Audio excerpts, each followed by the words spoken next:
Bismillahirrahmanirrahim. Assalamualaikum warahmatullahi wabarakatuh. Selamat malam, sobat muda. Eh, Kembali lagi dengan Fajrul. Kali ini di SMB yang ke berapa ya? 16 ya. SMB yang ke 16. Eh, aku bakalan ngobrolin tentang being produktif di masa pandemi COVID-19 sama Dokter Eta gitu, sama Kak Eta. Kak Eta mana ya? Bentar ya, aku panggil dulu. Halo Kak Vidya, Assalamualaikum. Lagi di mana ini? Katanya lagi makan di luar ya?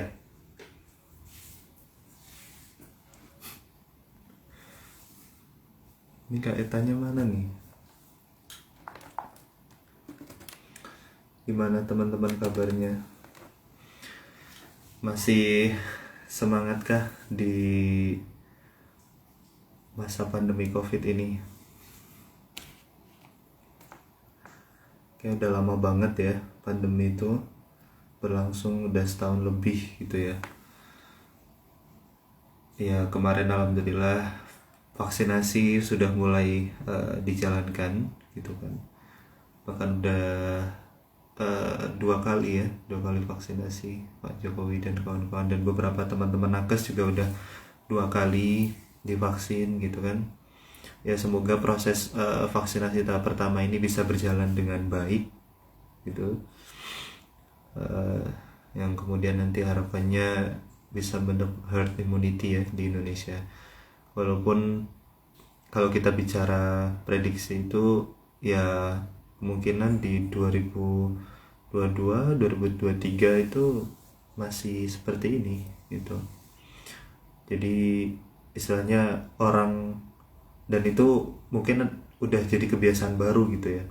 Jadi orang tuh pakai, orang bawa masker kemana-mana, orang bawa hand sanitizer kemana-mana.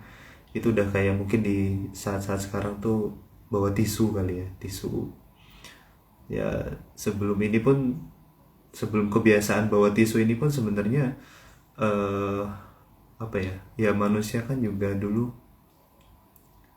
terbiasa kemana-mana tuh bawa sapu tangan misalkan, untuk membersihkan tangan, untuk bersihin apa kotoran dan lain sebagainya.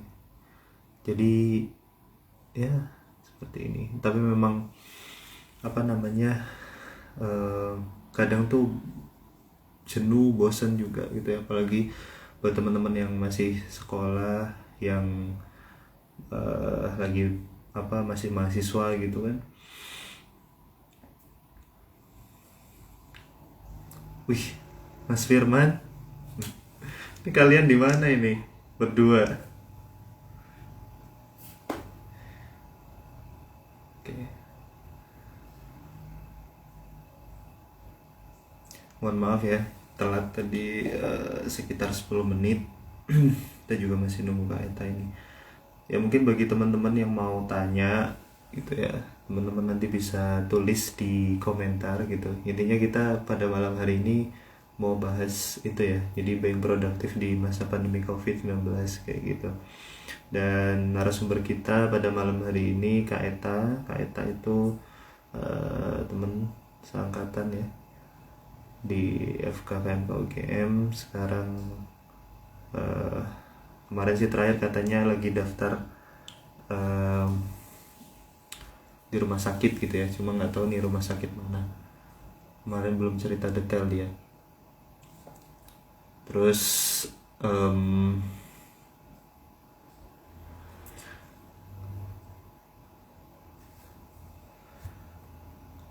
halo Mbak Asni, di mana ini Mbak Asni sekarang? Ada temanku Mbak Asni.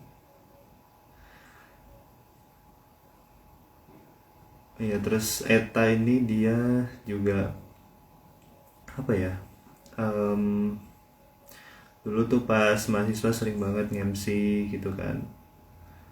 Terus voice over talent juga. Jadi voice over talentnya Lumi itu Eta.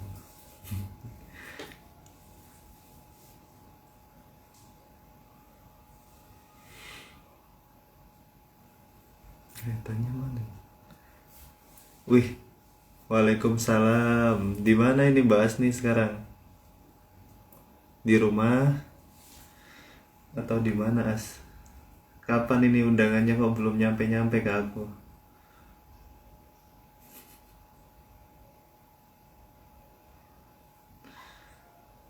Iya.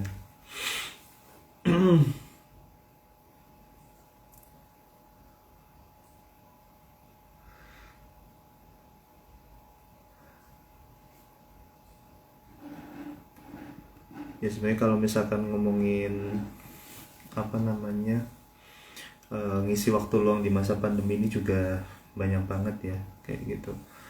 Aku juga pengen banget nanti ngundang temanku yang dia itu selama pandemi ya belajar tentang saham gitu kan, belajar tentang saham, coba masukin apa namanya invest gitu kan. Dan lumayan berhasil katanya gitu, cukup menghasilkan. Nah, menarik menarik juga gitu untuk nanti kapan-kapan aku undang di SMB kayak gitu ya, gimana sih pengalaman dia kayak gitu untuk invest dan main saham kayak gitu kan. Karena apa ya, ya kalau menurutku sih orang-orang yang berani untuk invest saham itu yaitu orang-orang yang berani gitu ya, dan istilahnya ya mungkin pasif income-nya tuh juga udah lumayan kayak gitu. Saya uangnya tuh udah udah tura-tura lah kayak gitu. Wih, ada Mbak Septi juga nih. Halo Mbak Septi. Jangan ngomongin undangan, nggak apa-apa kali. Ini Kak Eta mana sih?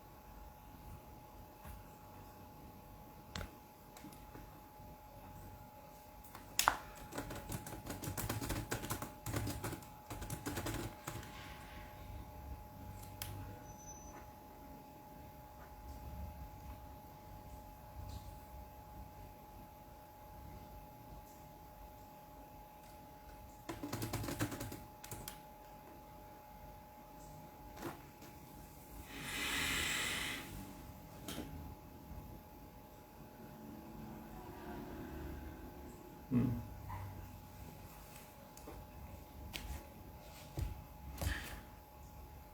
Kalau teman-teman sendiri untuk ngisi waktu luang di pandemi kayak gini ngapain ya? Baca buku, nonton film, nulis. Ah, belum ada notif.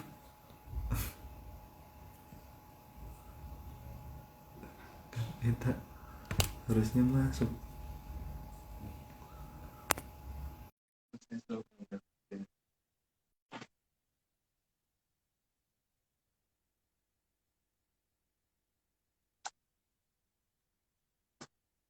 Halo, Assalamualaikum.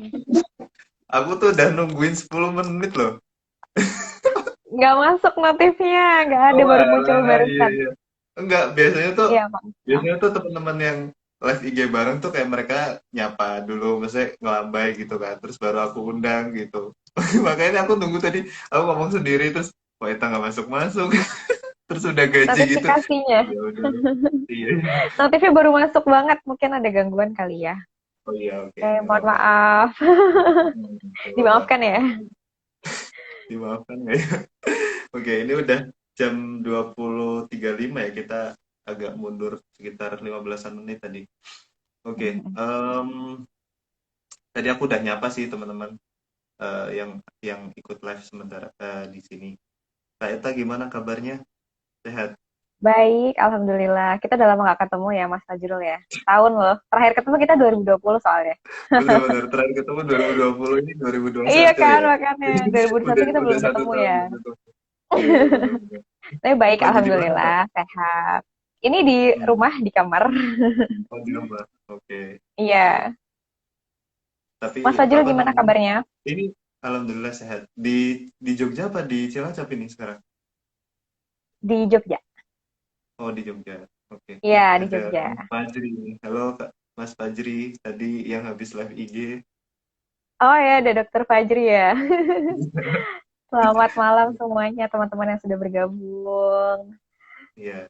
Ya, jadi teman-teman seperti yang tadi udah aku sampaikan ya. Jadi pada malam hari ini eh aku pengen ngobrolin sama Eta tuh tentang ya baik produktif di masa pandemi kayak gitu loh. Soalnya apa namanya? Ya kalau misalkan kita ngomongin apa namanya?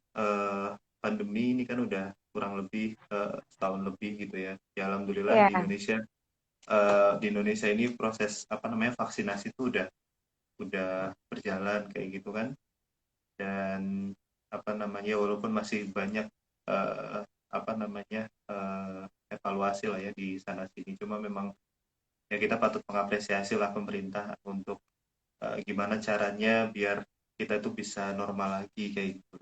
Walaupun ya betul, sebenarnya betul. yang tadi aku bilang, walaupun sebenarnya apa ya, ya kemungkinan tuh nanti ketika pun memang herd immunity udah terbentuk, ya apa kebiasaan-kebiasaan yang udah kita lakuin sekarang tuh udah jadi normal kayak gitu. Maksudnya yang orang tuh kemana-mana pakai masker, orang kemana-mana bawa Ya, hand jadi habit sanitizer. baru Maksudnya, ya. oh, jadi habit baru. Dan jadi Nah, lebih sehat. Jadi iya walaupun benar jadi pandemi lebih nanti sehat. berakhir, kita juga udah terbiasa cuci tangan gitu kan, terbiasa Benar-benar. jaga Aku kalau kebersihan masalah gitu. cuci tangan tuh jadi kaget ini sih. Apa namanya dulu waktu di rumah eyangku tuh kayak waktu aku masih kecil ya, depan tuh kayak ada apa sih yang buat tempat cuci tangan tuh yang pakai batu gitu loh, terus biasanya diisi gitu, terus nanti kalau misalkan ada orang yang ke situ ya udah cuci tangan gitu, bisa cuci Oh muka gitu. gitu. Jadi Jadi emang udah dari dulu ya. Mm-mm.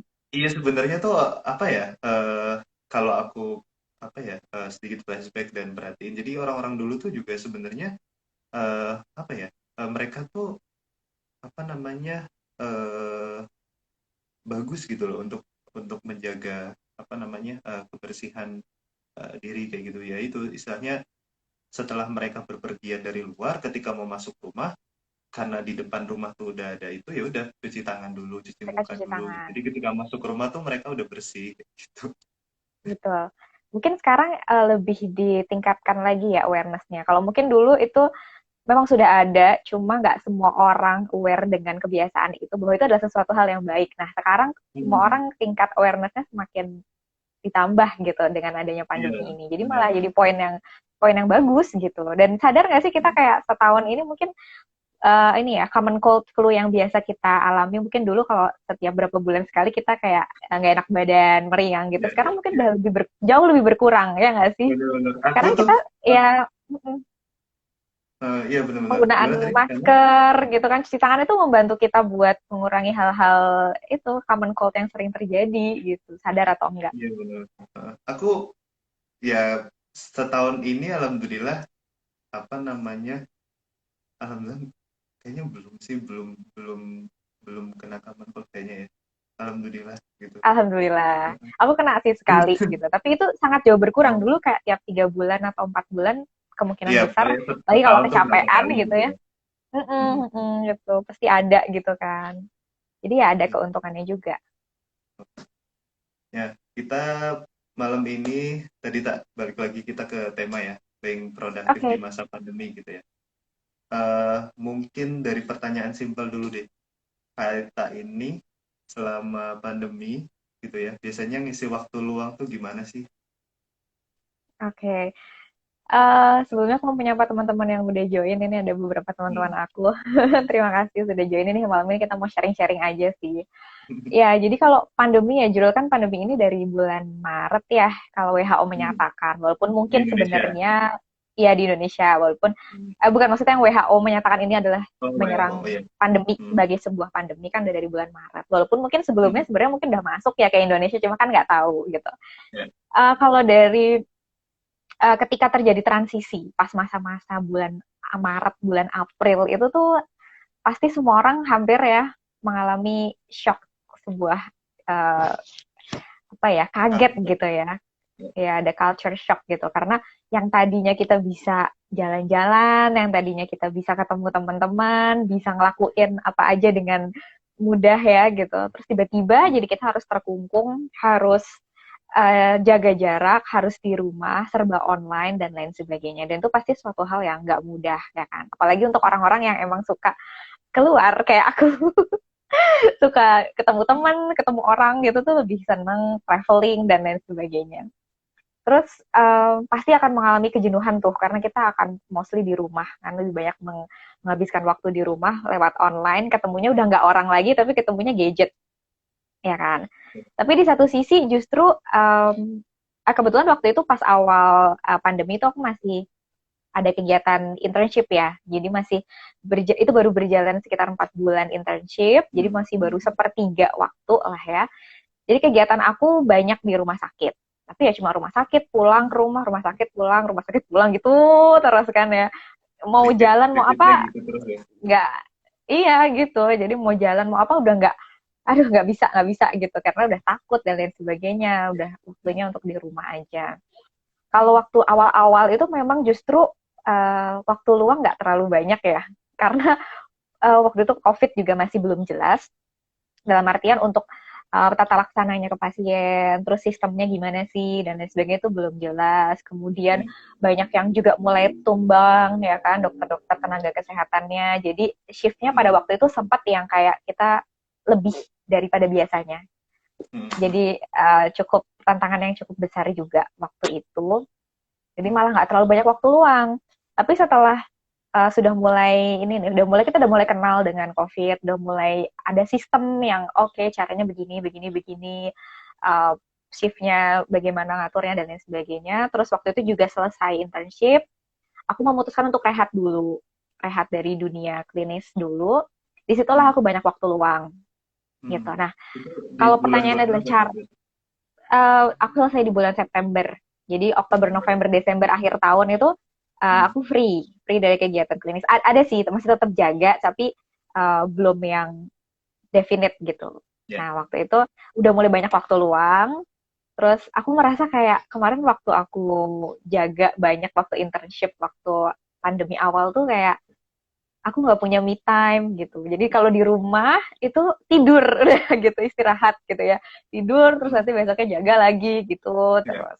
Nah, disinilah ketika aku punya waktu luang, aku jadi tersadar, oke, ini waktunya untuk recover myself gitu.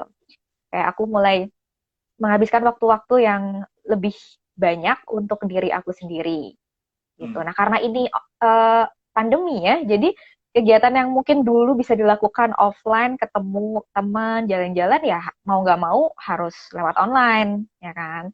Nah, lewat online ini, kalau nggak lewat online ya maksudnya di rumah sendiri untuk diri aku sendiri. Biasanya sih lebih ke upgrading skill ya. Biasa kalau ada waktu luang aku mungkin ikut webinar ya yang sekedar yang ringan-ringan atau yang medis sesekali gitu, atau ikut online course gitu. Terus atau juga mengisi waktu dengan hobi sih, hobi yang bisa dilakukan di rumah gitu sih Fajrul. Oke, hobi ya. Oke. Ya, kalau kita tadi ya, Eta kan bilang lebih banyak me time kayak gitu dengan, tapi kalau misalkan dulu biasanya ngumpul-ngumpul, nih sekarang pakai aplikasi, apalagi di apa ya, di masa COVID kayak gini kan juga lebih banyak lagi aplikasi, kayak misalkan dulu kan ya terhitung lah ya, terhitung dengan jari istilahnya. Nah, sekarang kan udah banyak banget gitu, ada Zoom Iya, dan lain banyak sebagainya banget. gitu. Tapi ya memang kalau misalkan Zoom, kemarin tuh aku dapat quotes bagus sih dari dokter Andre. Beliau tuh bilang gini, Zoom itu ngebuat kita ada di mana-mana tapi fisiknya nggak kemana-mana. Iya nggak Iya, sih? betul Jadi betul kayak betul. kayak ya, ya apa ya, sebenarnya kalau di masa pandemi ini kita ya bersyukur sih, misalnya di rumah tapi kita mungkin jadi gitu, di Semarang, bisa ada di luar negeri kayak gitu ya. Walaupun kita ya udah nggak perlu ke sana kayak gitu, tapi kan apa ya, kadang tuh feel-nya ya mungkin karena masih belum belum apa ya, belum terbiasa, feel-nya tuh beda aja kayak gitu. Nah, apa namanya, kalau Eta sendiri gimana? Maksudnya tadi kan katanya komunikasi sama teman-teman kayak gitu, itu kan via apa namanya, via aplikasi Online. tadi itu ya. Heeh. Iya, that's an Itu gimana? interesting point sih sebenarnya Mas Fajrul. Jadi waktu awal mungkin kita kayak kaget gitu ya, kagok, Hmm, nggak terbiasa ngomong dengan kamera, ngomong dengan hmm, gadget gitu. Tapi hmm, somehow pada satu poin aku merasa malah nyaman ya. Karena itu tadi, jadi dalam satu waktu tuh kita bisa ikut berbagai acara. Pindahnya tuh transisinya cepat gitu loh. Mungkin kalau dulu pas offline kita kan dari satu tempat ke tempat lain butuh transport, butuh waktu minimal 1 jam lah untuk perjalanan gitu. Tapi kalau di sini dengan online ini dari satu, terus kita bisa pindah, bahkan kadang bisa bersamaan ya dengan 2 gadget gitu tuh juga bisa kalau mau sih gitu. Iya. Itu malah Satunya ikut seminar apa, satunya iya, ikut seminar apa gitu. iya makanya malah bisa bareng gitu kan. Nah, aku malah waktu itu merasa sempat kayak nyaman juga ya ternyata gini. Jadi aku tetap di rumah aman, tapi aku bisa banyak ikut kegiatan gitu. Jadi atensinya juga bisa terbagi ke sini dan ke sini. Walaupun ya kalau dalam satu waktu bersamaan ya janganlah kalau bisa sih. Tapi transit antara satu waktu dan ke yang lainnya lebih efisien dan lebih efektif gitu. Itu satu poin yang bisa menjadi sebuah kelebihan mungkin ya dengan online. Tapi ya yang namanya manusia beda pasti rasanya ya kalau nggak ketemu langsung gitu, nggak ada physical touch, nggak ketemu ngomong hadap-hadapan itu rasanya juga beda gitu. Karena jujur aku sendiri juga bukan makhluk online. Aku kalau misalnya ada sesuatu yang mau diomongkan, ayo ketemu gitu kan, ke kafe atau apa gitu. Aku lebih tipe yang seperti itu. Tapi yang mau gimana gitu kan, nggak bisa. Kita ya susah untuk era seperti ini. Jadi mau nggak mau kita memanfaatkan aplikasi yang ada, mau lewat video call atau mungkin Zoom, Google Meet dan lain sebagainya, macam-macam lah ya gitu. Itu hal yang paling bisa kita lakukan lah untuk membantu mengurangi penyebaran gitu dengan cara seperti itu. Jadi ya disyukuri aja sih kuncinya Mas Fajrul gitu. Karena apapun kondisinya kalau nggak kita syukurin akan ada celah untuk kita komplain terus gitu, ngeluh terus gitu. Jadi ya udah disyukuri, alhamdulillah aku masih punya kesehatan, aku masih bisa ketemu Mas Fajrul, aku masih bisa ketemu mama papa walaupun lewat video call, atau masih bisa ketemu keluarga jauh lebaran. Nggak, waktu kemarin lebaran kan lewat Zoom ya lebarannya gitu. Tapi alhamdulillah sehat-sehat semua. Iya gitu kan, ada suatu perbedaan tradisi yang terjadi, tapi ya itu sesuatu yang harus kita syukuri gitu. Ketemu doi? Doi siapa nih? Doi Mas dulu kayaknya ya. Sekarang tuh kayak apa ya? Kalau dulu kan orang bilang apa ya? Obat rindu adalah temu gitu ya. Nah sekarang temunya ini jadi definisinya lebih luas kayak gitu. Ah iya Harus betul, temunya secara virtual. iya temunya sama itu. Oke. Tapi ini jadi Tapi hal yang membuat aku tersadar juga sih ya Mas Fajrul ya. Karena ternyata pandemi itu memberikan efek ke diri kita sendiri bahwa ada banyak hal-hal kecil yang harus kita syukurin yang mungkin kalau tidak terjadi pandemi itu hal-hal yang suka kita lupakan. Ya itu tadi, kayak kita masih bisa sehat nih, masih bisa bernafas, masih bisa orang-orang di sekitar kita masih dalam kondisi baik, dalam kondisi sehat, walaupun kita nggak bisa ketemu langsung. Nah, itu hal-hal yang mungkin kalau nggak ada pandemi, kadang kita suka lupa. Itu hal-hal yang harus kita syukurin. Nah, ketika pandemi ini jadi, oh iya ya gitu, kita harus bersyukur sama hal-hal yang sederhana, hal-hal kecil, hal-hal yang substansial sih lebih tepatnya gitu. Jadi kan kita selama setahun ini banyak ya hal-hal yang biasanya kita rayakan secara ritual, dalam artian misalnya wisuda atau mungkin lebaran atau mungkin pernikahan gitu ya. Walaupun alhamdulillah sih dalam setahun ini yang sifatnya ritual ya hanya lebaran aja, maksudnya wisuda udah gitu kan, udah lewat gitu, nikah juga belum gitu kan. Jadi aku nggak melewati tantangan itu, tapi kan aku melihat teman-teman yang merayakan pada saat pandemi ya menjadi suatu tantangan tersendiri gitu kan, suatu challenge tersendiri nih di sini gitu. Tapi ya itulah bersyukur gitu. Jadi memang kita sudah bisa merasakan substansinya aja sudah alhamdulillah banget gitu. Ritual itu kadang cuma menjadi persepsi masyarakat aja gitu. Kalau misalnya kayak pernikahan gitu ya, kan substansinya akadnya gitu. Resepsi itu kan bagian dari ritual, bagian dari budaya masyarakat gitu. Toh juga di masa pandemi kayak gini kan jadi lebih apa ya, intimate gitu. Jadi lebih Ya, hemat. betul, betul. Betul bang. Jadi lebih hemat Betul ya. sih. Maksudnya kayak, iya jadi Itu kayak salah kalau satu ada yang yang penting. teman, kalau ada yang teman, loh kok nggak ngundang-ngundang gitu, ya maaf ya pandemi ya kayak gitu. Iya, jadi maklum ya, Iya, orang-orang maksudnya mulai kita maklum. kan paling nanti ngundang ngundang temen tuh yang benar-benar kayak ya ya kita kita juga dekat gitu, maksudnya sahabat-sahabat kita aja. Oke. Betul, betul. Nah itu kembali lagi, itu substansi. Hmm. Nah, terus apa ya? Kalau tadi kan sempat ngomongin hobi tuh, emang apa hobinya apa Kak Etan? Apa?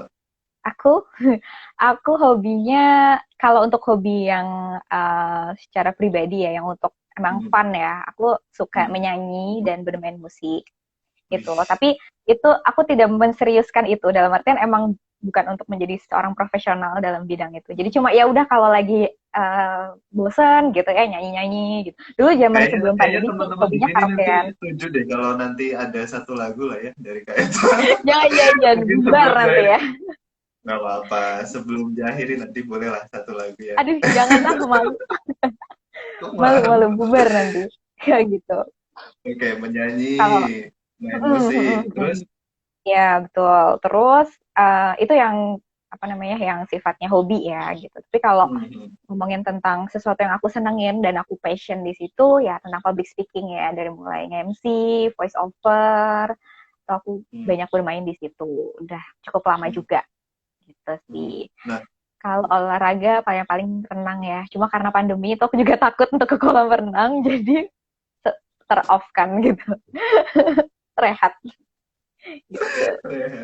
oke, aku tertarik tadi yang apa namanya, tadi kan sempat bilang nge-MC gitu, terus voice over. Nah, apa namanya, selama pandemi ini, kayaknya kemarin juga sempat ikut beberapa kompetisi voice over ya, Nathan, kan? Iya, iya. Itu gimana, Kak? Oke, jadi pada saat pandemi ini jujur ya, nge-MC offline terakhir itu ya sebelum pandemi ini di Februari. Waktu itu bareng Fajrul juga ya, yang acara seminar. Itu MC offline Ya. terakhir.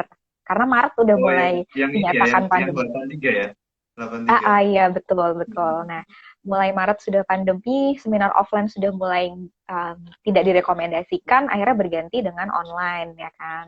Hmm. Nah, di situ sempat pada waktu itu juga aku pas lagi sibuk internship, jadi nggak terlalu banyak tawaran untuk MC ya pada saat itu. Kaget juga sih dalam artian adaptasi, masih dalam fase adaptasi nih, transisi dari offline menuju online gitu kan. Hmm.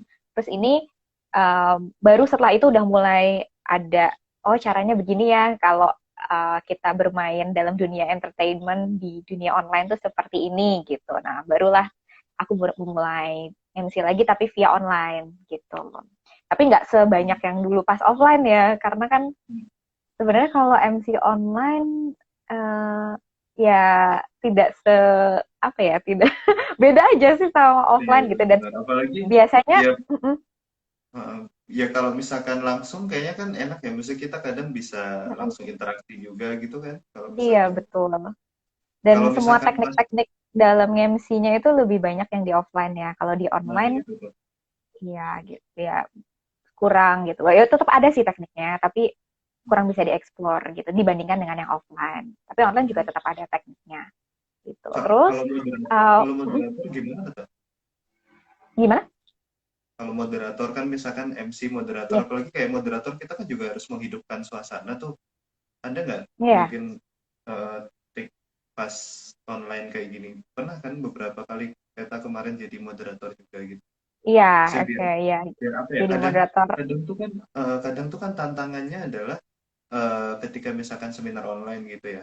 Kan oke lah narasumber tuh menyampaikan materinya kayak gitu kan. Nah, terus setelah itu kan tugasnya dari moderator tuh biar istilahnya seminarnya tuh juga hidup kayak gitu. Kalau misalkan dulu pas offline itu kan enak ya. Maksudnya itu yang sebelah sana gitu misalkan. Apalagi kalau ada door prize-nya itu kan pasti banyak yang kemudian tanya kayak gitu kan. Nah, tapi kan ketika ketika online kan kadang ya aku juga seringnya gitu sih kayak misalkan ikut seminar tapi kayak nyambi ngapain gitu kameranya tak omin Iya, gitu kan ini kan benar jadi benar benar. rumit.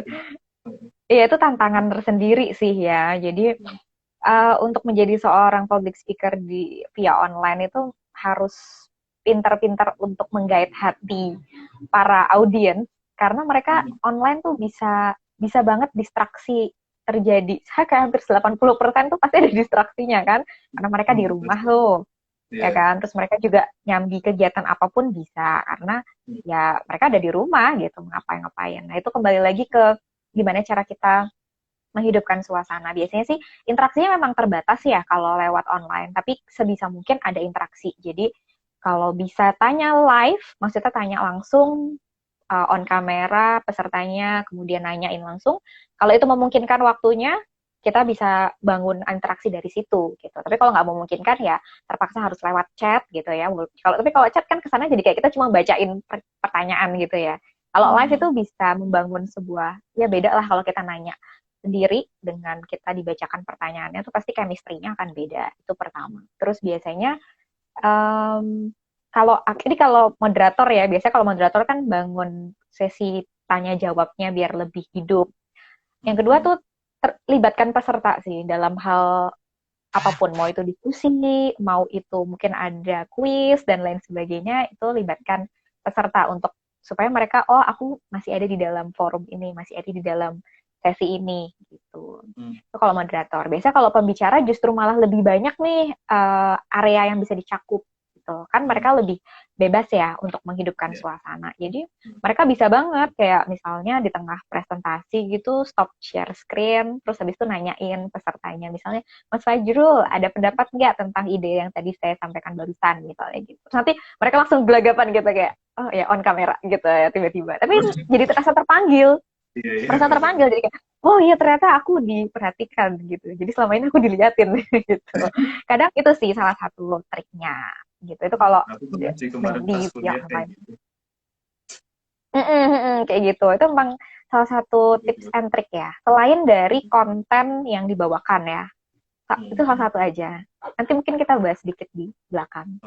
BTW balik lagi ke pertanyaan Fajrul yang voice over. Tadi kan sempat nanya ya tentang yang voice over. Nah, itu cerita awal tadi. Sorry tak, barangkali teman-teman mau tanya apa gitu ya, teman-teman bisa nulis di komentar tuh, kayaknya ada banyak juga teman-teman tuh kita tuh, Sandra. Oh iya, halo. Halo teman-teman. Ini malam Sabtu yang pada join di sini. Iya. Malam libur. Gak ada yang kalau besok jaga. Enggak. Lanjut lagi ya. Nah, waktu di awal kan emang itu ya terjadi suatu perubahan ya, adaptasi dari yang MC offline menjadi MC online gitu kan. Terus sebenarnya aku sebelum pandemi itu udah join voice over. Masuk ke dunia voice over tuh udah dari 2019. Masih baru juga sih, tapi sebelum pandemi gitu. Cuma dulu udah dapat project yang besar, kan aku join di 2 platform ya. Indo Voice Over sama Ina Voice Over. Nah, dulu pernah dapat project yang cukup besar di Indo Voice Over sebelum internship. Nah, ketika pandemi ini agak sedikit redup, tapi terus habis itu muncul lagi, karena waktu itu muncul tokoh-tokoh yang cukup berperan besar dalam dunia voice over, kayak Bang Bimo gitu ya, mungkin teman-teman tahu. Terus ada muncul lagi Kalela, Derina, ya macam-macam lah, itu yang suka aku tonton ya, mereka keren-keren banget.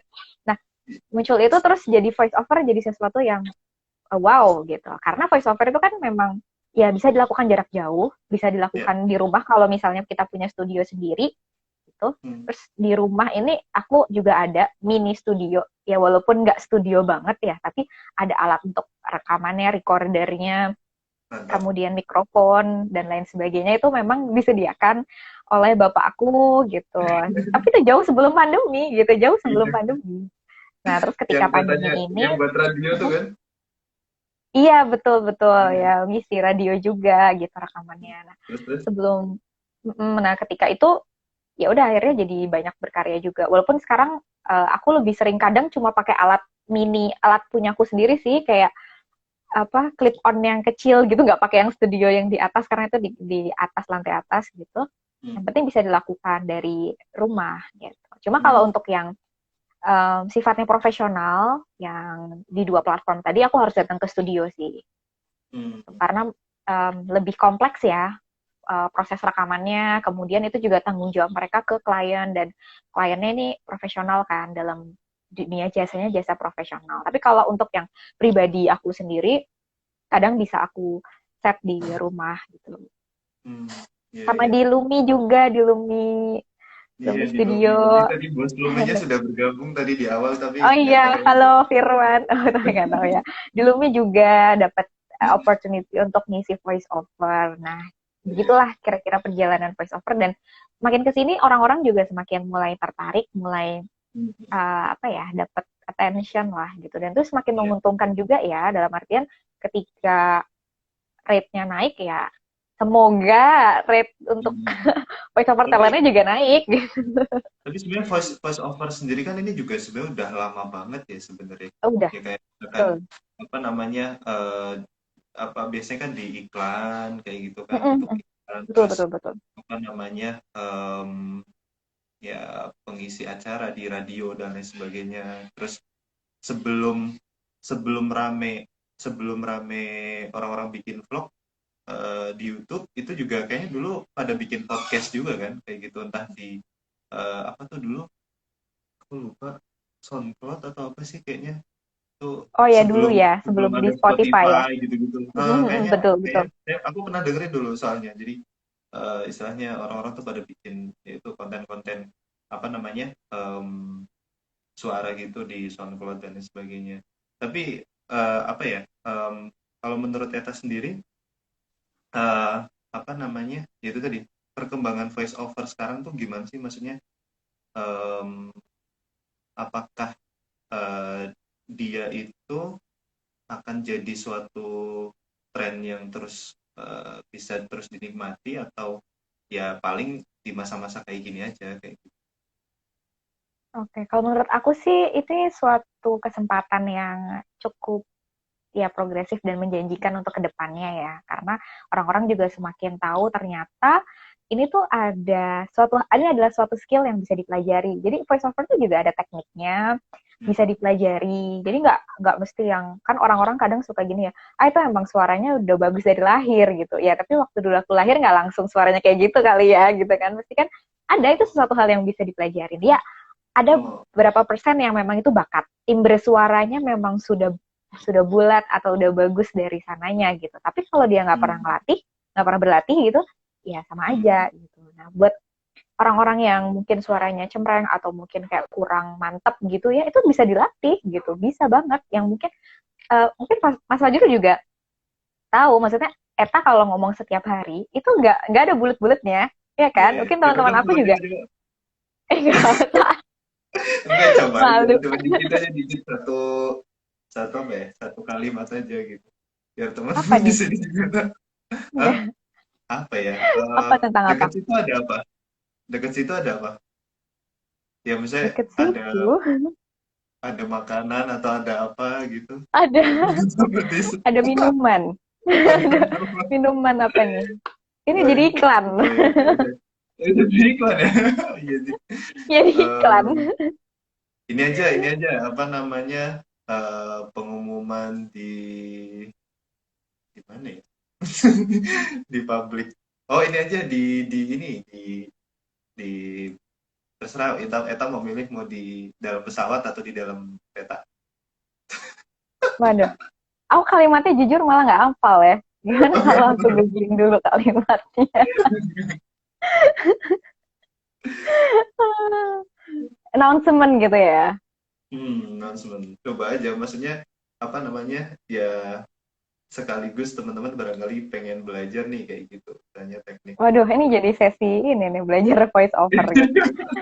Cuma ya kembali harusnya lagi tadi harusnya kalau buka kelas ya harusnya ya. bukan kalau nggak, aku belum seprofesional itu, kayak ada yang Oh, lebih banyak yang lebih iya senior iya. gitu.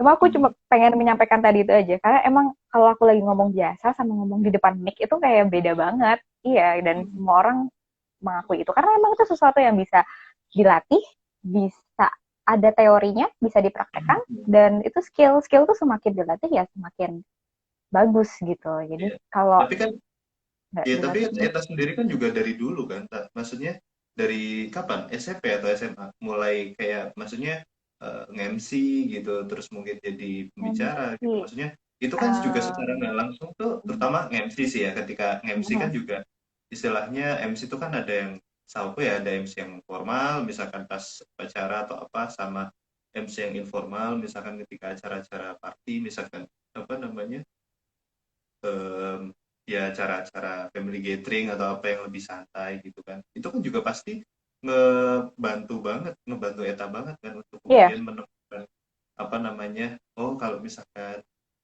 ini tuh suaranya kayak gini gitu caranya. betul, betul. Kalau ditanya dari kapan pertama kali MC itu SMP kayaknya ya, umur berapa? 12 tahun kayaknya. 12-13 tahun lah kurang lebih.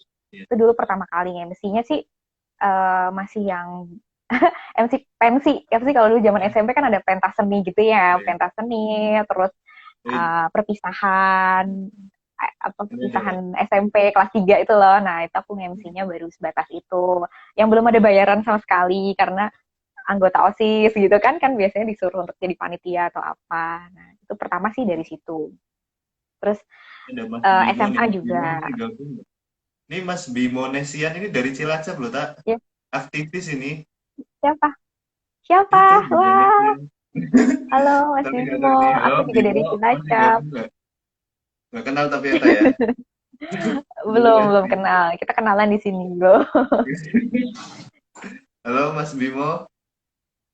Udahlah mungkin lagi nih. Lanjutin tak tadi gimana? Sorry, sorry, malah Iya kepotong. gitu. Jadi mulai SMA itu join ke tim MC, terus Carlos. tapi masih juga masih masih dalam batas belum profesional lah ya. Terus kuliah inilah baru mulai menuju ke arah profesional. Dalam artian, oke ini memang udah waktunya aku skillnya harus diberikan, ya jasanya tuh tidak hanya sekedar tanda terima kasih saja, tapi tanda terima kasihnya tuh lebih gitu ya. Karena udah mulai pro gitu ya. Karena aku udah mulai upgrading skill, aku menjual jasa seperti itu. Itu mulai dari kuliah.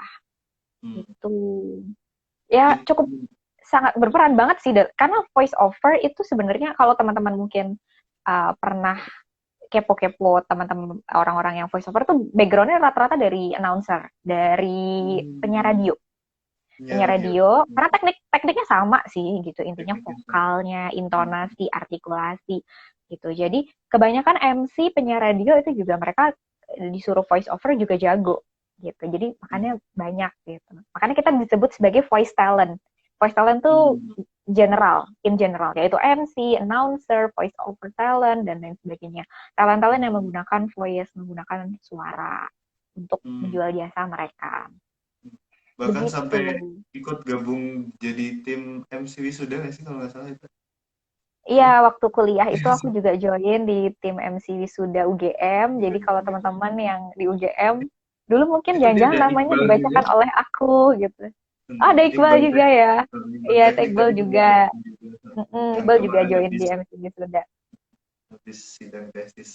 Ada Mas Rizky juga, lo Mas Rizky. Oh Mas iya, halo Rizky. Mas Rizky. Ya gitu. Itu Dulu kan pengalaman tadi yang hmm, intinya semakin banyak jam terbangnya, pasti skillnya juga akan semakin meningkat. Kalau aku ngomong quotes dari kata-kata profesional ya, kata-kata orang. Kalau untuk bisa menjadi seorang ahli, kita harus menghabiskan 10.000 jam dalam bidang tersebut gitu. Jadi makanya kalau misalnya teman-teman dapat kesempatan, dapat apapun lah, walaupun itu mungkin hal-hal sepele, remeh-temeh. Misalnya teman-teman pengen belajar voice over, pengen belajar MC, announcer, kalau ada kesempatan, walaupun mungkin awalnya belum dibayar dulu, nggak apa-apa, ambil dulu aja gitu. Untuk memenuhi 10.000 jamnya itu sampai benar-benar menjadi ahli atau menjadi skillful di bidang tersebut. Gitu. tuh ada yang ini nih, ada yang nyapa tuh tak, salam kenal Mbak Eta Oh dari iya, Salim. salam kenal juga. Ya tapi menarik sih tadi 10.000 ya, 10.000 jam. Ya benar. Aku juga pernah dengar quote itu dan sepakat banget.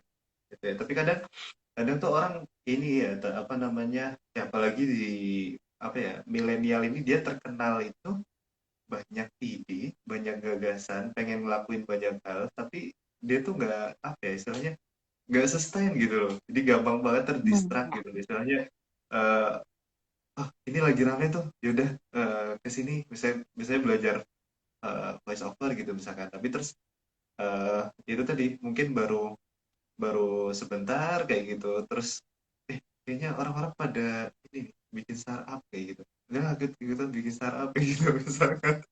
Jadi tantangannya gitu sih. Jadi kan apa Oh ya, iya, iya. tantangan milenial tuh menurutku adalah fokus ya. Oke, fokus dan konsistensi mungkin ya. Nah itu makanya apa ya, Istiqomahnya ya kurang ya. ya Jujur istiqomah itu gitu. not to myself juga sih Mas Fajrul. Jadi benar, kita tuh harus bisa fokus pada goals yang kita mau tuju dan konsisten. Nah, Hmm, terkadang aku sendiri pun juga masih suka naik turun nih semangatnya. Jadi konsistensinya juga kadang naik turun gitu. hmm, Tapi ya itu, kalau mungkin teman-teman bisa pelajarin ya orang-orang yang sukses misalnya kayak bukan ya maksudnya misalnya youtuber atau influencer atau mungkin ya selebgram atau apalah yang teman-teman iya, sebut gitu ya, itu biasanya mereka produktif dan menghasilkan sesuatu misalnya konten gitu ya yang sifatnya konsisten.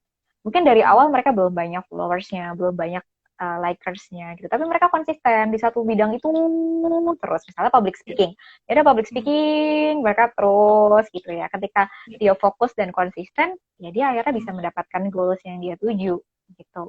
benar-benar Misalnya tentang nggak kesehatan ya jauh-jauh. kesehatan gitu. Iya betul. Nggak usah jauh-jauh lah. Ini kemarin salah satu guru kita kan, Prof. Uut, kan kemarin yang habis dapat penghargaan 10 ilmuwan berpengaruh kalau nggak salah ya, dari Nature. Iya betul, Itu kan juga beliau betul dan nature. pas di satu sesi, kalau nggak salah pas waktu itu diwawancarai sama Mas Menteri deh, Mas Nadiem. Ya beliau juga bilang gitu. Jadi ya orang tuh kadang lihat, eh, ya orang lihatnya itu saya dapat penghargaan dari Nature kayak gitu. Tapi sebenarnya kerjaan ini, kayak misalnya beliau sebagai researcher, sebagai peneliti itu ya udah beliau lakoni dari puluhan tahun yang lalu, sekitar Berpuluh-puluh tahun maksudnya yang lalu, iya apalagi betul. apalagi penelitian Wolbachia yang tentang nyamuk itu kan juga udah lumayan lama kayak gitu kan. Jadi itu kata beliau apa namanya, konsistensi fokus itu adalah kunci gitu loh. Maksudnya ya kadang apa ya, beliau juga bilang kayak kadang orang juga lihat kayak saya tuh bisa apa aja gitu, bisa apa main piano gitu kan, terus apa namanya, eh, line dance juga kayak gitu. Padahal sebenarnya kata beliau ya itu tadi, misalnya saya dulu belajar piano ya fokus gitu pas waktu masih sekolah kayak gitu kan sampai benar-benar jago. Nah terus ketika di apa namanya momen-momen yang lain misalkan di, ya ketika beliau jadi mahasiswa ya beliau fokus belajar kayak gitu, ketika jadi peneliti ya fokus meneliti kayak gitu.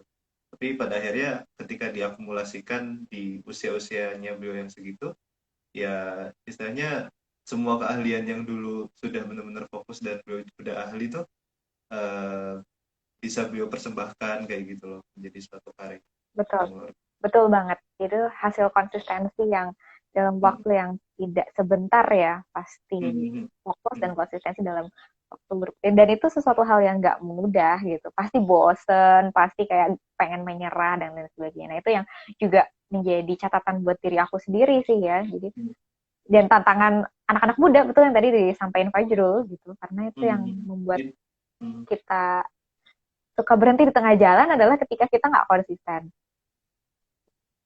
benar-benar. Oke. Terus tadi apa ngomong apa kok aku jadi lupa. Tadi kayaknya itu ngomong sesuatu Apa deh. ya? Apa nih? Apa ya? Kita belum masuk ke Oh iya topik malah tadi ya. kita banyak banget. Tapi ya itu tadi istilahnya, yang tentang voice over tadi tak gimana tak? Maksudnya em, apa ya? eh, eh, bisa nggak dicontoh ini gitu ke teman-teman Oke, gitu oke, oke. atau ini aja. Aku contohin ini ya, contohin cara menyampaikannya gitu. Iya, heeh. Bentar, karena aku nggak hafal. Beneran deh dari dulu emang satu zaman kuliah juga gitu ya, kayak ya kayak kayak kemarin terakhir aku bikin seminar kan juga MC siapa ya, oh ya udah, pasti kepikiran siapa gitu Itu kayak salah gitu. satu bagian dari personal branding juga Eh, sih. Membrand diri apa sendiri. apa apa Personal branding. oh personal branding. Membranding diri sendiri. Bener bener. apa ya? Aku kasih salah satu sampel aja ya. Ya, Jadi kelas ini nih, jadi kelas. kelas. Soalnya kemarin tuh aku kan open question juga ya. Ada beberapa sih pertanyaan, tapi nggak apa-apa setelah ini aja. Nanti aku bacain. Oh, kemarin, oh iya iya iya, lewat ini Ya, ya, aku sempat lewat. open question tuh di apa di story gitu ya. Ada sih masuk tiga tiga pertanyaan kok. Kayak nanti kita bahas. Ini kita juga belum belum apa masuk ke topik. Kak Eta, Kak Fajrul, nanti kalau udah masuk ke topik, aku mau nanya dong. Ya udah nanya aja sekarang. Itu Mas Helmi. Halo Oh, Mas. Mas Helmi. Oh, Mas Helmi. Halo Mas Helmi. Ya, teman aku. Mau nanya apa nih Mas Helmi? Boleh kok langsung diketik aja kalau misalnya ada yang mau ditanyakan.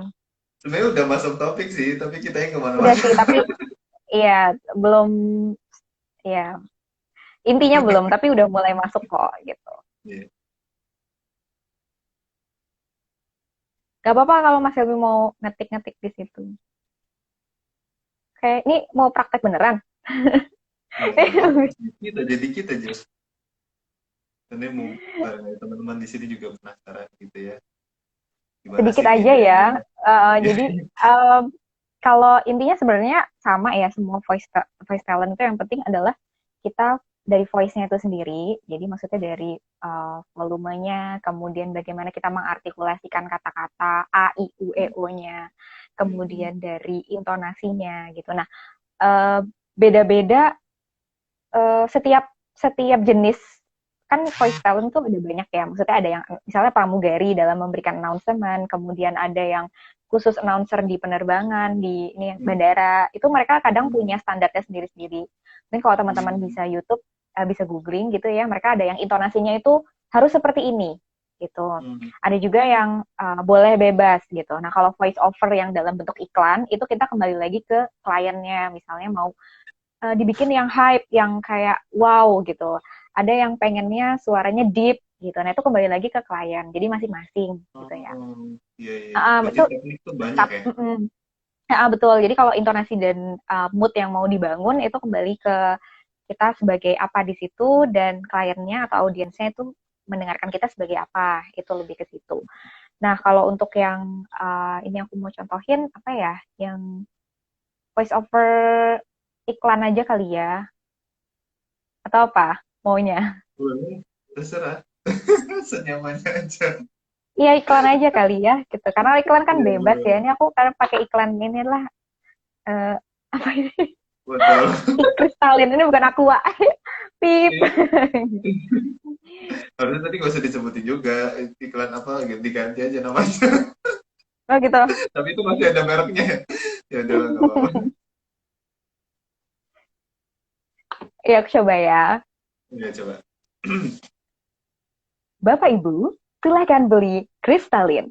Minuman yang menyegarkan bagi Anda.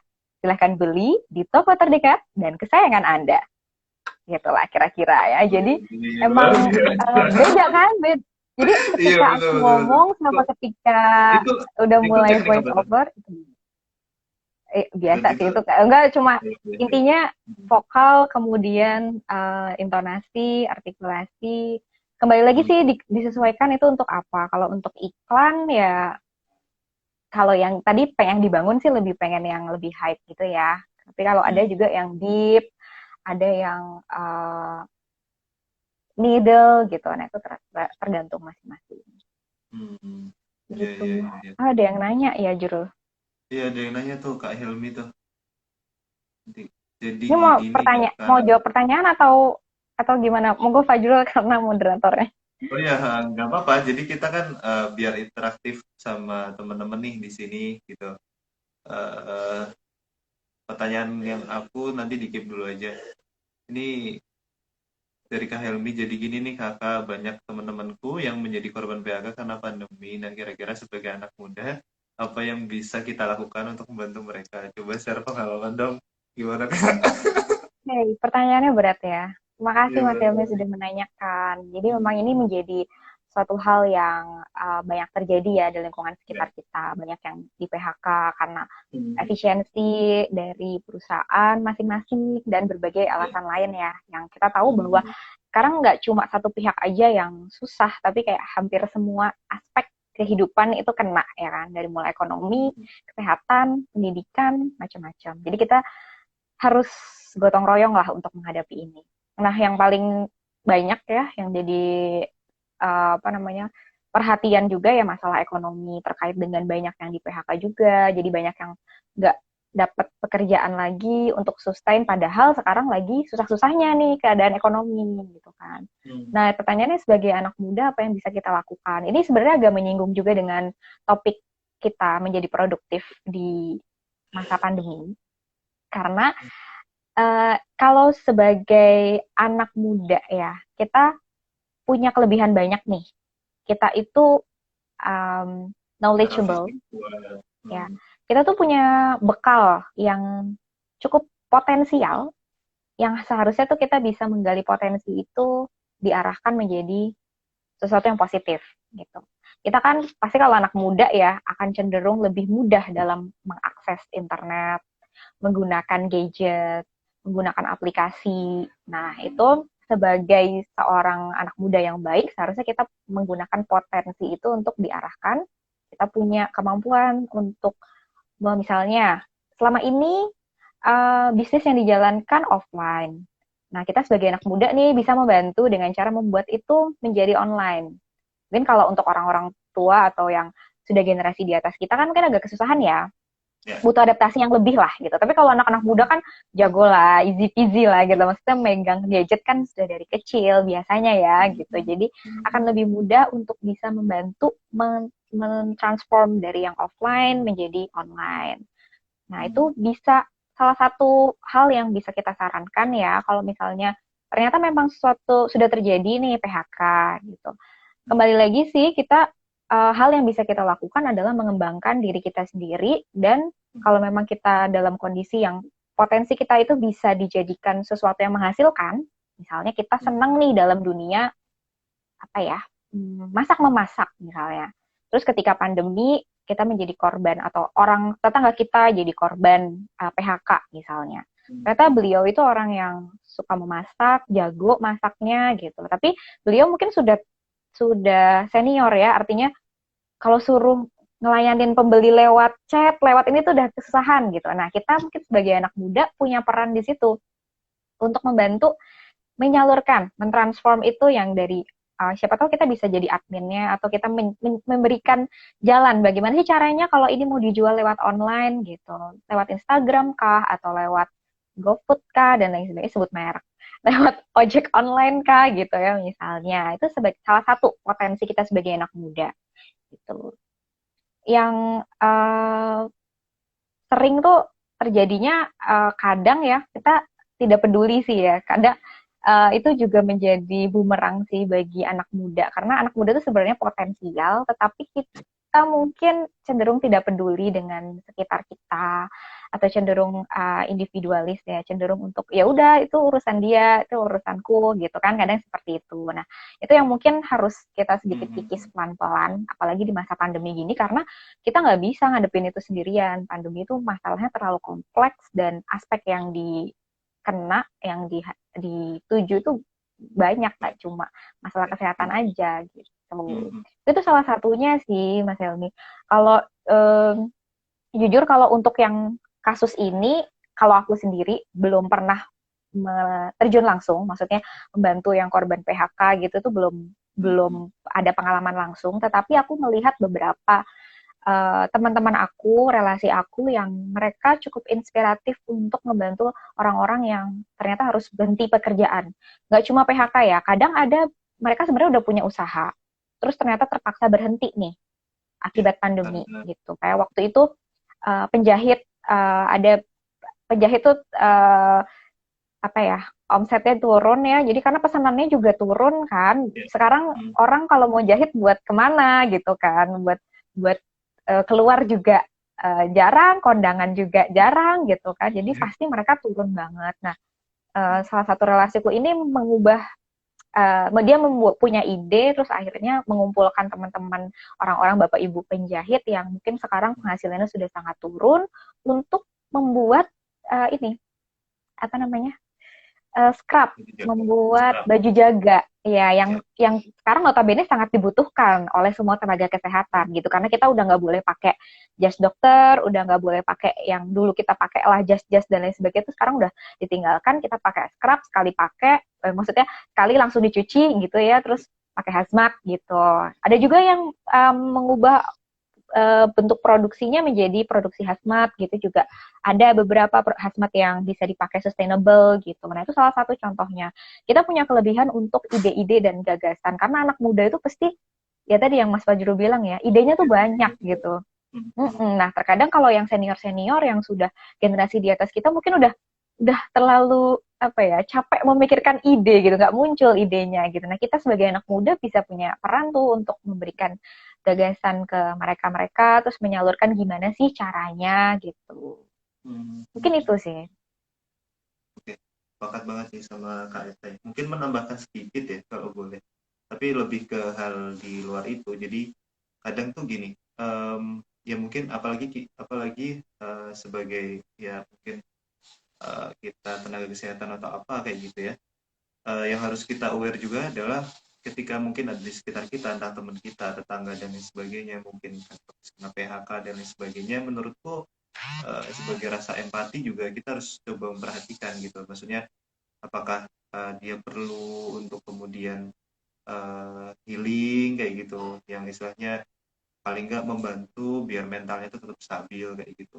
Itu juga kadang penting dan kita ya nggak harus tenaga kesehatan sih, kita sebagai anak muda gitu ya, terutama yang di sini kita apa ya harapannya tuh punya rasa apa simpati atau empati ya Empati. empati yang dalam lah ke mereka gitu. Kalau cara-caranya mungkin tadi Kak Eta udah nyampein beberapa contohnya kayak gitu, tapi yang pasti memang aku yakin apa ya ya kalau misalkan guruku bilang itu Ayub Novel Solo, beliau itu bilang ketika misalkan kita di PHK dari suatu pekerjaan ya positive thinking barangkali ini cara Tuhan biar kita itu yang dulunya jadi pegawai ya jadi bos kayak gitu, yang istilahnya kayak dulu kerja jadi karyawan terus mungkin setelah itu ya udah coba usaha gitu, jadi bosnya Betul, betul. sendiri gitu. Betul, betul. Akan selalu ada hikmah di balik setiap Ya kejadiannya. betul. Jadi mungkin itu Oke. caranya adalah seperti ini. Gitu. Benar. Oke, Kak Eta, ini udah sejam lebih ya kita ngobrol, tapi nggak apa kalau misalkan teman-teman di sini masih ada yang mau ditanyakan, tinggal tulis di kolom komentar. Tapi ini kayak aku harus bacain juga nih 3 pertanyaan dari yang kemarin udah masuk gitu ya, barangkali nanti ditanyakan juga. Jadi kemarin tuh ada yang tanya, pertama nanya kalau misalkan pas masa pandemi kayak gini, ngisi waktu luang dengan olahraga, itu entah itu lari, entah itu sepeda gitu kan, yang lagi hit juga kan sepedaan gitu ya. Itu bagusnya pakai masker apa enggak sih Kak? Gitu. Kemarin ada yang tanya Oke. kayak gitu. Oh, ada yang tanya ya. Jadi Hmm. kalau untuk olahraga di masa pandemi ini berdasarkan yang aku baca juga ya dari Perhimpunan Spesialis Kedokteran Olahraga juga. Jadi Ya. rekomendasinya sejauh ini itu tetap gunakan masker. Tapi ini perlu digarisbawahi sih ya. Jadi olahraga yang dianjurkan pada saat pandemi ini pertama olahraga yang memang lebih baik dilakukan di rumah. Misalnya kalau Hmm. teman-teman punya sepeda statis misalnya atau memang melakukan olahraga kayak misalnya workout yang untuk abdominal workout misalnya tapi di rumah. Jadi kan kita cukup pakai matras gitu atau yoga. Terus instrukturnya nanti via online atau pakai YouTube yang seperti itu. Tapi kalau misalnya ternyata terpaksa harus keluar ya, misalnya mau jogging atau misalnya sepeda, tetap harus bawa masker. Nah, kembali lagi, kalau misalnya teman-teman mau lepas nih maskernya, perhatikan kondisi lingkungan sekitar. Kalau dalam kondisi yang ramai, banyak orang, sepedaannya itu rombongan, ya tetap Hmm. pakai masker. Jangan turunkan maskernya, tapi turunkan pace-nya. Gitu. Jadi Oh, kalau makanya ya. yang kita kejar goalnya kalau pada saat pandemi ini ya yang penting bugar gitu aja lah, tapi nggak yang harus ngoyo gitu. Apalagi kalau misalnya sepedaannya rombongan gitu ya, ada banyak orang di jalan ketemu banyak orang ya tetap gunakan maskernya gitu. Jadi jangan diturunkan maskernya tapi turunkan pace-nya. Tapi kalau ternyata teman-teman sepedanya sendiri di suatu tempat yang emang gak ada orang sama sekali, cuma ada sawah gitu ya, kalau mau lepas ya monggo nggak apa-apa. Tapi pastikan itu di lingkungan sekitar emang nggak ada orang, cuma hanya Anda sendirian gitu. Ya nggak apa-apa gitu. Sama kayak lari juga. Lari kalau rame-rame terus di stadion gitu kan banyak orang ya pakai aja maskernya. Kalau ngos-ngosan gimana? Ya pace-nya yang diturunin, jangan maskernya gitu. Oke. Jadi Mm-mm. pilihannya Tapi dua kalau itu ya. larinya sendiri, oke, larinya sendiri nggak ada orang, ya nggak apa-apa. Nanti kalau ada orang pakai lagi gitu sih. Hmm. Oke, Gitu, oke. Jadi Pak Jo. menyesuaikan kondisi gitu ya. Mm-mm. Heeh. Benar-benar. Kalau bisa di rumah. Kalau terpaksa harus keluar ya tetap bawa maskernya, itu dipakai. Ya karena memang gitu ya teman-teman, karena ya istilahnya penyebaran eh, virus COVID-19 ini kan juga lewat apa namanya udara kayak gitu kan. Mm-mm. Jadi istilahnya salah satu perlindungan yang sampai saat ini efektif ya masker kayak gitu, gitu sih. Betul, betul. Em, Terus ada lagi nih Kak yang tanya apa namanya? Oh ini kayaknya tadi hampir sebenarnya udah dibahas sih sama kita tadi ya, mungkin tentang manajemen waktu. Jadi Mm. kadang tuh ini saking banyaknya apa namanya, saking banyaknya waktu itu kita bingung nih untuk memanajemen waktu kayak gitu. Ah, Gimana ya, sih ya, cara ya. manajemen waktu yang baik? Oke, ya. Jadi saking lowongnya waktu kita ya, saking saking slownya gitu ya. Jadi kalau aku sendiri, mm-mm. Jadi kalau aku sering banget nih, biasanya kalau aku ngasih apa ngobrol-ngobrol sama adik-adik kelas atau ngasih training ya gitu, biasanya aku selalu menyelipkan bahwa uh, manajemen waktu itu memang hanya kita sendiri yang bisa mengatur dengan baik karena kita yang tahu kebutuhan kita, goals kita apa. Setiap orang tuh punya waktu 24 jam sama setiap harinya, nggak ada yang lebih, nggak ada yang kurang. Tapi kenapa si A bisa produktif nih menghasilkan ini, kenapa yang itu leha-leha terus, kenapa itu kembali lagi ke orangnya masing-masing. Nah, prinsipku adalah waktu yang kita punya dalam 24 jam itu seperti ibaratnya rak buku. Bayangkan ya ada rak buku diisi buku-buku buku-buku gitu. Kalau misalnya rak bukunya kosong, cuma ada satu buku, nggak ada penyangganya nih, satu buku doang tipis, pasti bakal jatuh kan, rubuh Hmm. kan gitu ya. Nah, tapi kita isi lagi nih, satu buku lagi, satu isi lagi, satu isi lagi, sampai dia penuh nih ke dalam satu kotak raknya itu, mereka akan tegak semua gitu. Hmm. Jadi ibaratnya buku-buku itu kegiatan-kegiatan jam sehari. Jadi semakin padat kegiatan yang bisa kita atur, maka akan semakin efektif juga waktu dalam 24 jam itu. Nah, apakah semuanya itu harus kegiatan, buku-buku yang tadi kita susun, apakah harus sesuatu kegiatan yang dalam artian kayak harus kerja kerja kerja enggak Iya, juga iya. gitu karena kegiatannya tuh nggak harus kerja, bahkan me time, tidur, istirahat itu juga salah satu agenda kegiatan yang harus kamu penuhi dalam 24 jam gitu. Nonton drakor ya. Apa namanya misalnya nonton drakor misalnya, kalau adalah suatu refreshing time untuk kalian, nggak apa-apa, itu salah satu buku yang bisa kamu masukkan. Main musik gitu Aku dan aku lain-lain gara-gara macam-macam. startup tuh akhirnya nonton drakor juga loh. Dulu tuh kayak mau nonton Akhirnya entah mengakui ya. kayak yang entah kayak yang baunya tuh misalkan ya kemarin dulu kan ada yang hospital playlist gitu-gitu tapi kayak apaan sih gitu. Tapi setelah startup gitu ya terus rame banget hits terus penasaran gitu. Iya, iya, Gimana? iya. Sorry, sorry, lanjutin cerita. Hospital playlist juga bagus loh, loh kalau Oh lagi iya, ngomongin drakor. boleh boleh Ya nanti itu, jadi. intinya seperti itu. Jadi kita bisa mengisi dengan, kalau kita hanya cuma satu nih, ya udah nanti sisanya kayak kita rasanya kayak kok habis itu kita nggak ada kegiatan lagi ya karena cuma satu yang diisi. Jadi sebisa mungkin dalam 24 jam itu ada beberapa kegiatan yang kita susun dengan rapi gitu. Kalau yang muslim baca Al-Quran, zikir gitu ya, sholat. Kemudian ada waktu istirahat juga. Yang non muslim mungkin ada kegiatan lain juga, itu juga termasuk dalam 24 jam. Intinya seperti itu.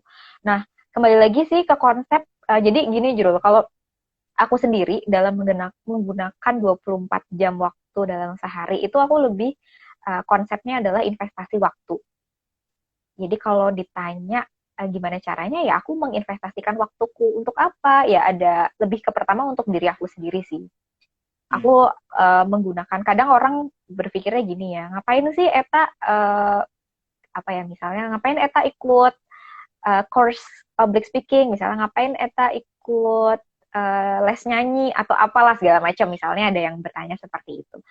Mungkin mereka merasa bahwa itu sesuatu hal yang sia-sia, nggak ada gunanya sebagai seorang dokter gitu ya, karena aku pekerjaannya dokter, nggak akan menunjang karir juga gitu kan. Tapi konsepnya di pemikiran aku, ini adalah cara aku menginvestasikan waktuku. Upgrading skill itu juga salah satu investasi gitu, yang bisa aku gunakan untuk masa depan gitu. Dan setiap orang kan punya investasi masing-masing ya. Ada yang menginvestasikan untuk, misalnya kalau olahraga, ya itu juga investasi untuk diri kita, kesehatan kita, supaya di masa depan kita nggak menghabiskan banyak uang karena sakit gitu. Itu salah satu investasi. Jadi kembali lagi ke konsep kita dalam memanage waktu adalah kita menginvestasikan waktu gitu. Termasuk tidur, istirahat, itu juga salah satu investasi untuk tubuh kita, supaya kita tetap sehat, apalagi di masa pandemi harus butuh istirahat yang cukup gitu. Tapi bukan berarti terus 24 jam tidur terus gitu juga enggak ya gitu. Tetap ada banyak Kaum kegiatan. perubahan mau bawa perubahan gitu. Kenapa? Enggak, kaum kaum katanya ada yang bilang kaum Betul. rebahan mau bawa perubahan gitu kan. Oh, rebahan betul sih, kita menyelamatkan dunia ya, tapi bukan berarti di rumah terus kita nggak produktif, Jurul. Di rumah terus Iya, kita tidur-tiduran terus, ada juga gitu. iya benar.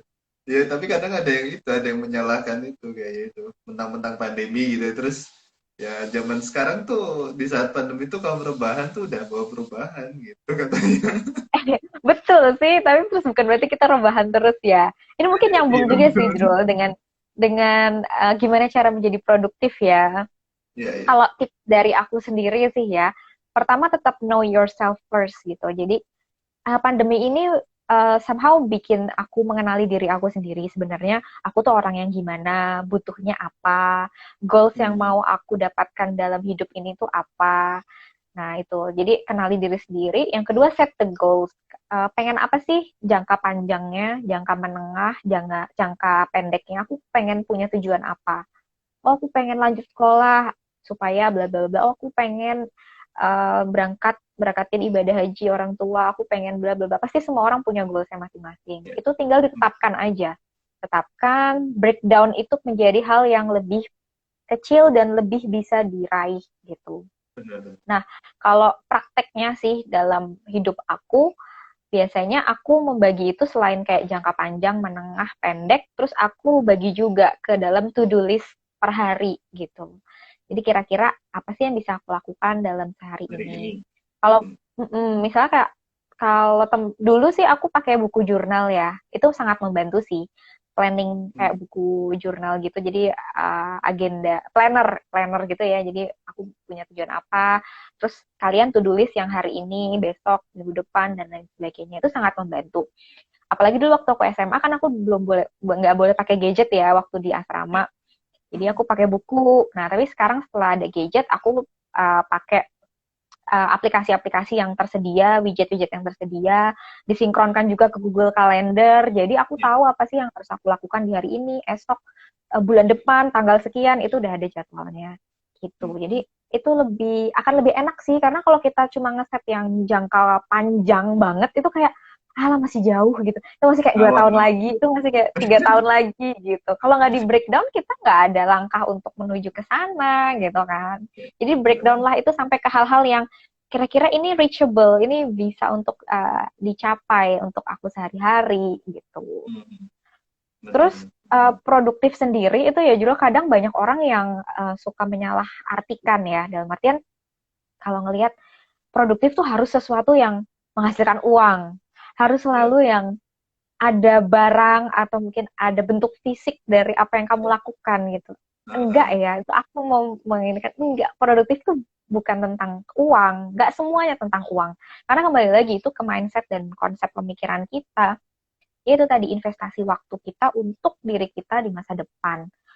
Jadi nggak harus produktif itu ada sesuatu barang fisik gitu kan. Misalnya upgrading skill tadi, aku ikut kelas, misalnya ikut kelas modeling, ikut kelas public speaking, itu kan mungkin sesuatu produknya sesuatu yang tidak fisikal ya.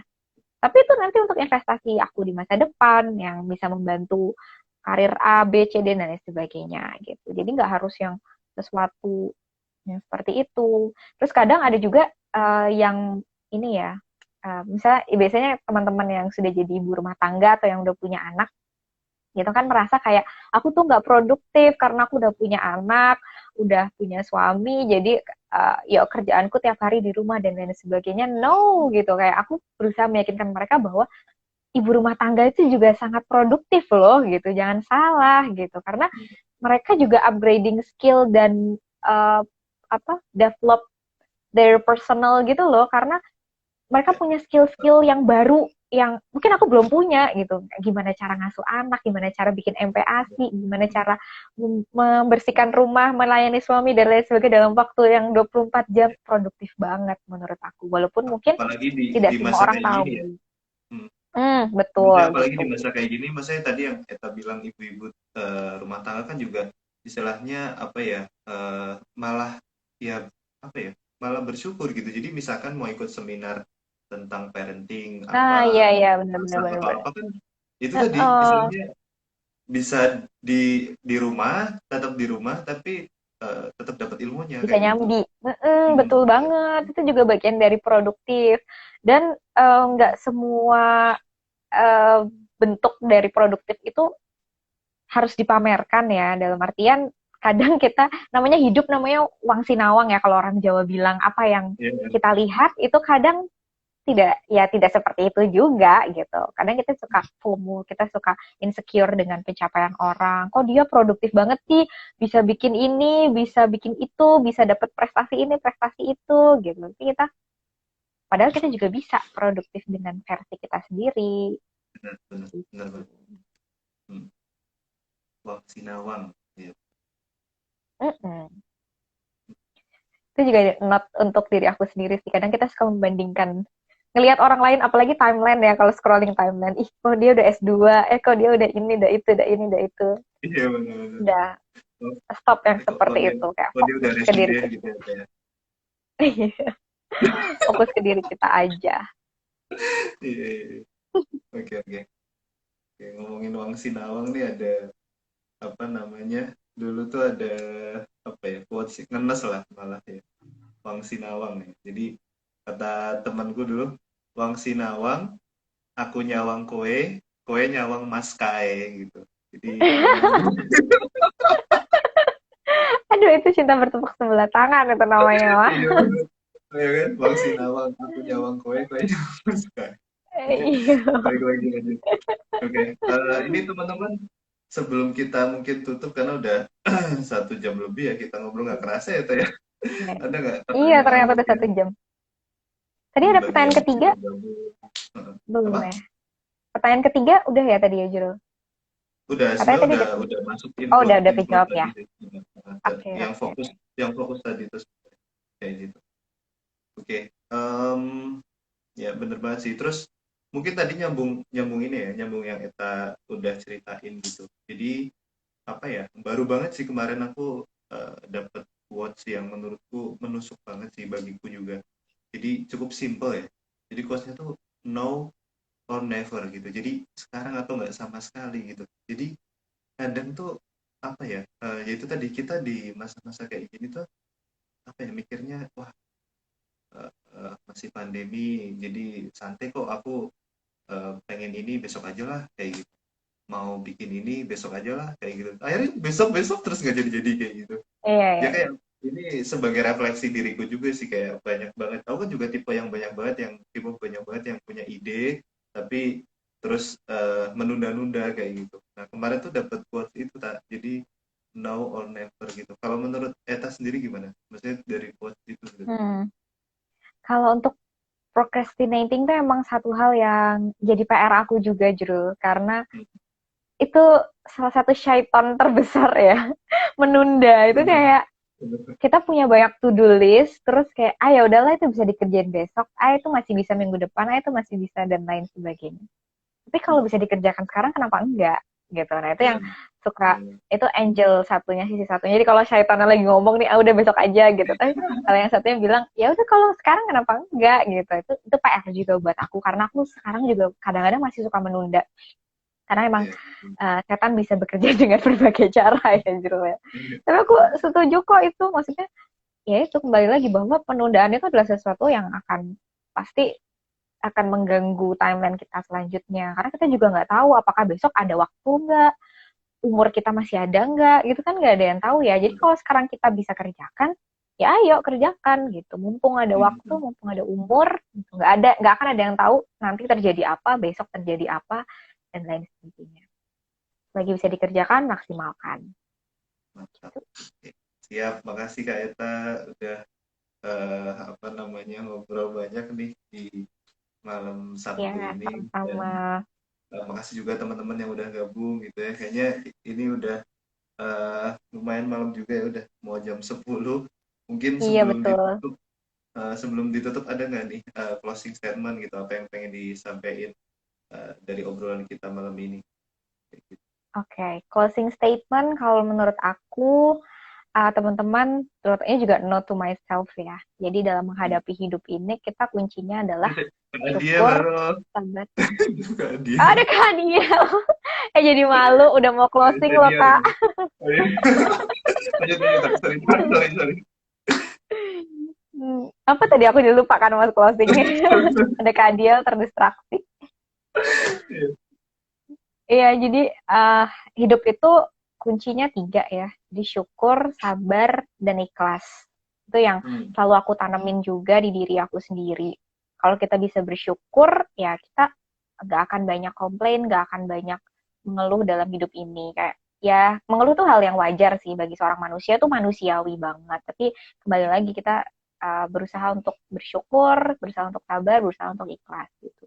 Terus kembali ke konsep produktif tadi, kalau yang aku tanemin dalam diri aku adalah live the life to the fullest gitu. Maksimalin aja apa yang bisa kita lakukan sekarang, karena belum tentu kita punya waktu besok dan di kemudian hari gitu. Jadi sekarang lagi ada opportunity ini, ya udah go gitu. Selama itu tidak melanggar peraturan Pancasila, Undang-Undang Dasar 45 dan peraturan agama ataupun keyakinan yang teman-teman anut, go Iya. ahead gitu. Mungkin itu aja sih ya. Pokoknya kenali potensi diri teman-teman, maksimalkan dengan sebaik mungkin.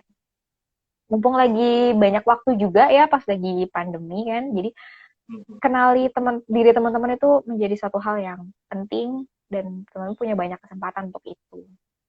Gitu. Terima kasih sekali Kak Eta. Jadi gitu ya teman-teman, obrolan kita pada malam hari ini. Semangat banget sih. Aku tadi pengen menggarisbawahi banget tadi yang disampaikan Kak Eta tuh di dua hal. Pertama, di masa apa namanya pandemi COVID ini malah jadi kesempatan kita untuk banyak-banyak refleksi kayak gitu ya. Dan memahami kayak diri kita itu selama ini jangan-jangan kita zolim sih sama diri kita. Maksudnya melakukan sesuatu yang sebenarnya apa ya, itu bukan passion kita atau itu bukan kita banget kayak gitu. Nah di saat sekarang ini bisa tuh kemudian kita refleksi kayak gitu, terus kemudian ya udah kita mulai menggali potensi, menggali diri, dan memanfaatkan waktu luang ini menjadi sesuatu yang uh, bermanfaat untuk diri kita kayak gitu. Terus kemudian yang kedua, tadi untuk masalah apa ya, untuk masalah apa skill atau apa, tadi Ata juga sempat nyampaikan bahwa apa namanya tentang 10.000 jam, tentang fokus, tentang apa namanya sustain kayak gitu. Jadi memang kadang tuh oke lah mungkin hasilnya itu belum kelihatan sekarang kayak gitu, tapi kalau misalkan itu kita lakuin dengan sepenuh hati kayak gitu ya, insya Allah nanti ke depan akan menjadi sesuatu yang menghasilkan. Dan benar banget juga tadi kata Eta, jadi yang menghasilkan itu bukan berarti uh, diukur hanya dengan uang kayak gitu, tapi banyak hal kayak gitu. Misalkan ya dengan melakukan itu kita bahagia, kita sehat, itu juga menjadi suatu hal yang apa namanya ya berharga juga kayak gitu. Terus mungkin tambahan dari aku tadi, jadi now or never gitu. Jadi kalau misalkan teman-teman um, punya ide, punya gagasan yang bagus kayak gitu, dan menurut teman-teman itu layak banget untuk kemudian segera dikerjakan, ya udah kerjain kayak gitu. Kalau enggak, pasti nanti akan nggak sama sekali, kayak misalnya nggak akan terjadi kayak gitu, Iya, atau nggak betul betul. gitu sih. Oke, itu Setuju. terima kasih Kak Eta, semoga sehat Sama-sama. selalu. Kita Amin. belum Sehat-sehat ketemu juga buat langsung ya. teman-teman Nanti semua. semoga ada kesempatan buat ketemu secara langsung. Amin. Semoga ada rezekinya ketemu lagi Oh iya, ini rezeki waktu. apa namanya? Aku lagi apa namanya sama teman-teman itu loh yang bikin program mentorship itu yang kagak madok. Nanti bolehlah kita ngobrol di belakang ini. Kayaknya butuh Oke, bantuan kita oke, juga oke. sih. Tapi nanti Selalu ada project untuk Fajrul ya. iya. Enggak sih, aku orangnya nggak bisa nolak soalnya. Jadi bikin ini ya. Ya, ya udah oke. Makasih Kak. Dadah. Oke, Assalamualaikum. sama-sama. Terima kasih juga. Makasih teman-teman. Waalaikumsalam.